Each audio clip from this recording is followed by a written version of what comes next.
अर्चना चंदन कुमार। कहाँ से आए? मैं दक्षिणी दिल्ली से आई हूँ। भारतीय जनता पार्टी में जिला पदाधिकारी हूँ, ओबीसी मोर्चा की जिला महामंत्री। तो अभी ये महिला आरक्षण बिल की बात हो रही है, क्या समझ रहे हैं इस बात से? क्या होगा इससे? अगर ये बिल पास होता है, पूरी तरह से पास होता है, जैसा कि हम लोग देख रहे हैं कि वर्तमान जो सरकार है भारतीय जनता पार्टी की, आदरणीय हमारे नरेंद्र मोदी जी जो हमारे देश के प्रधानमंत्री हैं, वो जब से अपने कार्यकाल में आए हैं, उन्होंने महिला शक्तिकरण पे बहुत ही पुरजोर उन्होंने जोर दिया है। हर कार्य को उन्होंने सफल करने का कोशिश किया है। ये जो महिला अधिनियम बिल है, ये हमारे वैसे तो 2021 में ही ये बिल आ चुका है, 2023। हाँ 2023 में, लेकिन ये पास नहीं हुआ। तो अब इसको पूरी तरह से सफल करने की हम लोग प्रयास कर रहे हैं, जिसमें कि 33% 23% आरक्षण जो है वो महिलाओं के लिए रहेगा। और जैसे कि 100 पुरुष पे 33 महिलाएं, जिसमें कि हमारी SC ST भी आएंगी, ओबीसी समाज से भी महिलाएं आएंगी और स्वर्ण समाज से भी महिलाएं आएंगी। सबको बराबर बराबर अधिकार मिलेगा।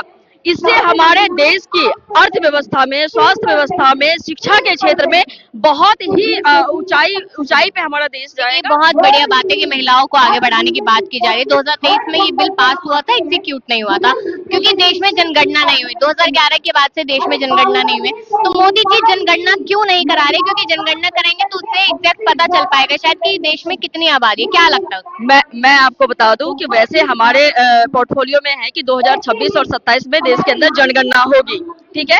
इसमें अभी विचार हो रही है, बहुत ही जल्दी ये जनगणना होगा। अभी आपने देखा है कि देश के अंदर SIR जो कि उसका टाइम आ चुका था, वो हमारे लिए बहुत ज्यादा जरूरी हो गया था, क्योंकि हम जो देख रहे हैं कि बाहर से भी घुसपैठी हमारे देश में बहुत ज्यादा। 2014 से तो बीजेपी की सरकार है और गृह मंत्री अमित शाह है, तो घुसपैठिया कैसे देश में घुस पा रहे हैं? आदरणीय अमित शाह जी हमारे गृह मंत्री हैं, लेकिन जो जहां जहां से हमारे बॉर्डर इंक्लूड होते हैं ना, वहां जो स्टेट गवर्नमेंट है ना, वो हमारी मैक्सिमम नहीं है ना। वहां पर बंगाल की बात करें, जहाँ के अभी चुनाव भी चल रहे हैं, तो वहां पे हमारी ममता दीदी जी हैं जो कि TMC से हैं। उन्होंने पूरी तरह से जो है बांग्लादेशियों को शरण दे रखा है। तो मोदी जी, अमित शाह जी और मोदी जी वो तो सफल प्रयास कर रहे हैं, लेकिन स्टेट गवर्नमेंट अपनी नहीं चला सकती। अगर देश का गृह मंत्री स्ट्रांग है, गृह मंत्री अमित शाह है, तो उनकी चलेगी, ममता बनर्जी की नहीं चलेगी।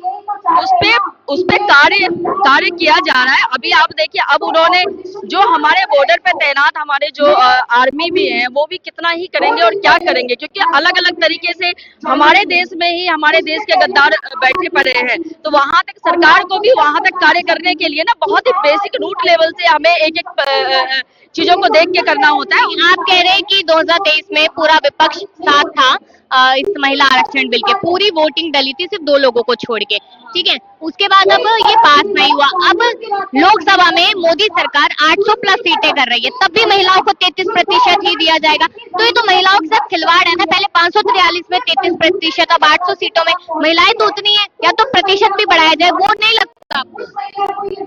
देखिए, मैं तो समझती हूँ थोड़ा। तो इस चीज पे तो अब मोदी जी, इसके बाद अभी जो 800 कुछ सीटों की बात हुई है, हो सकता है कि ये सीटें होने के बाद, अभी ये पूरी तरह से लागू तो महिला बिल हुआ नहीं है, ये करने जा रहे हैं। उससे पहले ही हमारा जो है विरोध शुरू हो गया था। कुछ ना कुछ हमारी जो मौजूदा सरकार है, इसके लिए कुछ ना कुछ प्रावधान जरूर निकालेंगी, कुछ ना कुछ सोल्यूशन जरूर निकालेंगी कि हमारे देश की जो प्रत्येक महिला को उसका अधिकार मिले कानूनी तौर पे, और राजनीतिक क्षेत्र में बराबर का उनको जो है आरक्षण के साथ वो मजबूती से राजनीति में आए। आपको देखो, अभी जैसे विपक्ष के पास भी बहुत मुद्दे हैं। विपक्ष कह रहा है कि अगर मोदी जी इतने ही महिलाओं के साथ है, तो मणिपुर पर क्यों नहीं बात करते? क्यों पहलवानों पे बात नहीं करते? क्यों हाथरस पे बात नहीं करते? क्यों उन्नाव पे बात नहीं करते? क्यों नहीं करते मोदी जी इन महिलाओं पे बात? मोदी जी तो सारे कार्य महिलाओं के लिए ही कर रहे हैं, चाहे आप ट्रिपल तलाक की बात कीजिए। लेकिन अभी मैं मणिपुर की बात कर रही हूँ। मणिपुर में 2 महिलाओं को नग्न अवस्था में घुमाया गया।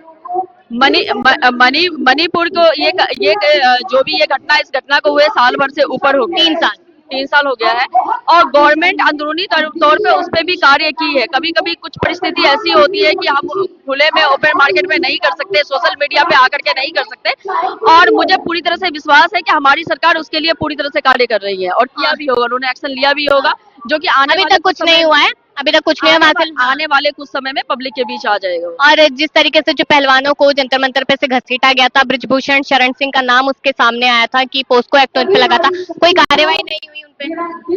देखिए, तो ये साबित भी तो नहीं हुआ कि आदरणीय हमारे सांसद जी ब्रिजभूषण जी जो है वो पूरी उसमें जो है पोस्को एक्ट आपको पता है क्या होता है? मुझे मालूम है पोस्को एक्ट बहुत ही गलत एक्ट होता है। वो एक तरह से जो है रेप केस और इन सब चीजों के लिए लगा। नाबालिगों का जब रेप किया जाता है तो हमारी पहलवान एक तो नाबालिग नहीं थी, दूसरी बात दो नाबालिग थी। हाँ, लेकिन वो इन चीजों के लिए प्रशासन है, कानून है, उनके सारे ट्रायल चल रहे हैं और अगर वो साबित हो जाता तो 100% ब्रिजभूषण जी को जो है सजा मिलती। अगर वो अभी इम्प्लीमेंट नहीं हुआ है तो जरूर उसमें वो पाक साफ पाए होंगे। पाक साफ जी, मतलब अभी तो उनपे ट्रायल चल ही रहा है। आप देखिए ना कि अभी चिंदान में है, उन पर भी केस चल रहा है। जो क्या नाम है, जो कानूनी चीज होती है वो दोनों ही पार्टी को पूरी तरह से अधिकार होता है कि अपने हक की लड़ाई लड़ने का। हमारे पहलवान जो है हमारे देश की, वो लोग संपत्ति है, श्रेष्ठ है हमारे देश की।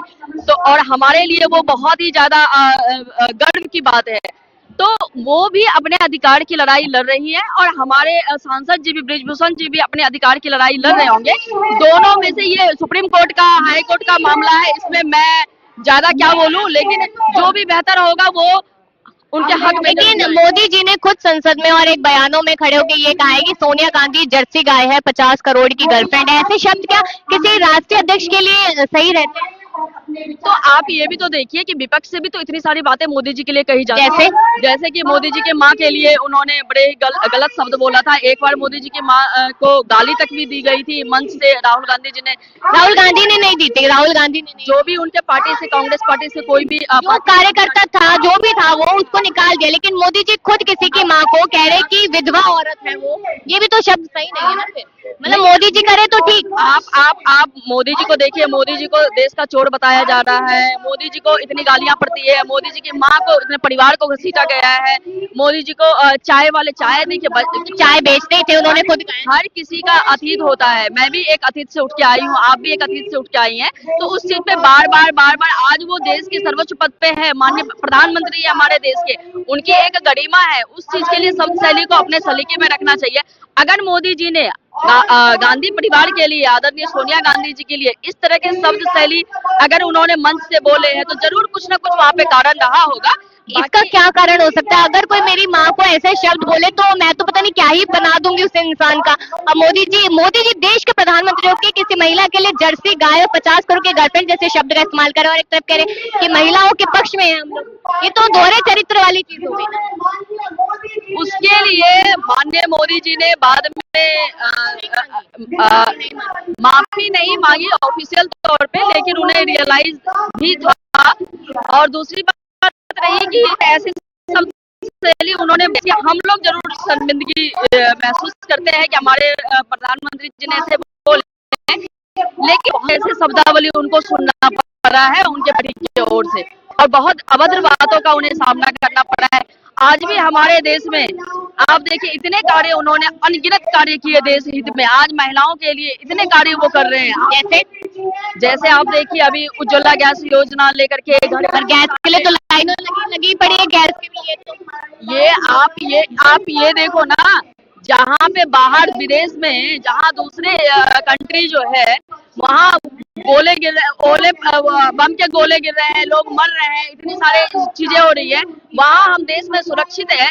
क्या हमारे देश का नागरिक पहलगाम नहीं देखा अभी? क्या हमारे देश पुलवामा नहीं देखा? हफ्ता दिन गैस की किल्लत को बर्दाश्त नहीं कर? क्यों करे जनता? वोट दे रही है, क्यों करे जनता? बिल्कुल, जब देश कोरोना में लोग मर रहे थे, मोदी सरकार को बाहर से हम अगर आयात कर रहे हैं, बाहर से हम लेके सामान आ रहे हैं, तो समुद्री रास्ते से कोई सामान आ रहा है तो उस पर गवर्नमेंट अपना 100% दे रही है ना। और ये सिर्फ हफ्ता 10 दिन की बात थी, बहुत सारी अंदरूनी चीज भी थी जो कि ब्लैक से सिलेंडर बेचने के कारण जो है सिलेंडर की किल्लत हुई थी देश में। हमें तो बिल्कुल भी किल्लत नहीं हुआ, हमने तो बुक किया, फटाफट बुक हुआ, हमारे घर पे सिलेंडर आ गया। मोदी जी ने तो खुद कहा था कि 35 दिन लगे। मोदी जी की बातें ना माने तो क्या माने? क्या कहा था मोदी? 35 दिन लगेंगे सिलेंडर आने में।